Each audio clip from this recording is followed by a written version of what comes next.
ජනවාරි 25 වෙනිදාට යෙදෙන ලෝක ලාදු දිනය පිළිබඳව තමයි අද දවසේ කතා කරන්නේ. ඒ සඳහා අප සමග එක් වෙනවා සෞඛ්‍ය අමාත්‍යාංශයේ ලාදු මර්ධන ව්‍යාපාරයේ අධ්‍යක්ෂ ප්‍රජා සෞඛ්‍ය විශේෂඥ වෛද්‍ය අසෝමා වීරසේකර මහත්මිය, ලාදු මර්ධන ව්‍යාපාරයේ ප්‍රජා වෛද්‍ය විශේෂඥ නිලිනි විජේසේකර මහත්මිය, ලාදු මර්ධන ව්‍යාපාරයේ චර්ම රෝග පිළිබඳ විශේෂඥ වෛද්‍ය චාතුර්ය සිරිවර්ධන මහතා, ජාතික මානසික සෞඛ්‍ය විද්‍යායතනයේ මනෝවෛද්‍ය විශේෂඥ වෛද්‍ය විද්‍යා විජය බණ්ඩාර මහත්මිය සහ අසුව අපිට වෙලා ලැබුණොත් අපි බලාපොරොත්තු වෙනවා බස්නාහිර පළාතේ කොළඹ දිස්ත්‍රික් සෞඛ්‍ය සේවා අධ්‍යක්ෂ ડોક્ટર චන්දන ගජනායක කොළඹ දිස්ත්‍රික්කයේ කරන ලාදු මර්ධන කටයුතු පිළිබඳව දැනුවත් කිරීමක් සඳහා බලාපොරොත්තු වෙනවා. එසේනම් අද දවසේ අපේ ප්‍රවෘත්ති සාකච්ඡාවේ ආරම්භ කිරීමට ආරාධනා කරමු සෞඛ්‍ය අමාත්‍යාංශයේ ලාදු මර්ධන ව්‍යාපාරයේ අධ්‍යක්ෂ වෛද්‍ය අසෝමා වීරසේකර.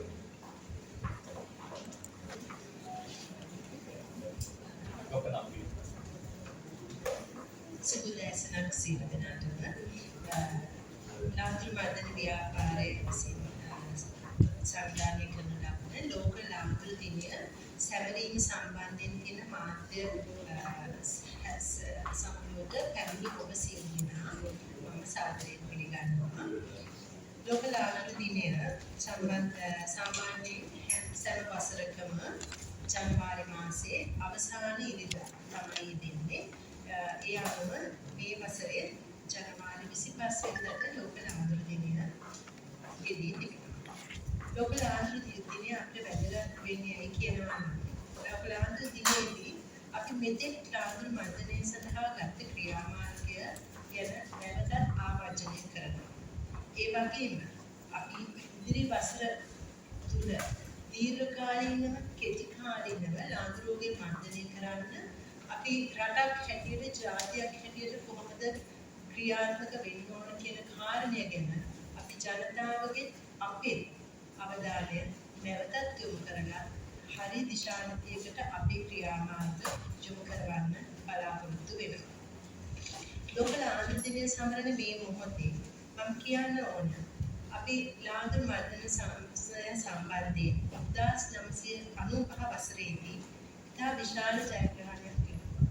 ඒ ජයග්‍රහණය තමයි අපි ලාදු රෝගය මහජන සෞඛ්‍යයට තර්ජනයක් නොවන ලෙස ලංකාවේ තුරන් කරා.